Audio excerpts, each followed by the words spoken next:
Embracing perfection, celebrating the authenticity of being me. I am simply myself. I am not flawless, but I am myself. I have made mistakes and poor choices, yet I remain myself. I have expressed both right and wrong thoughts because I am myself. I might not approve of everything I have done, but I did it myself. I have loved and trusted the wrong individuals, yet I remain myself. If given the chance to start a new me, I wouldn't change a thing because I am myself. Beneath my flaws, there are numerous positive aspects of myself. If you fail to see them, it is your loss. I am giving my best effort because I am just myself.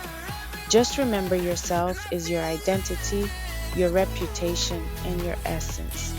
So do not ever try to be somebody else, not just a bit, because you are amazing just the way you are.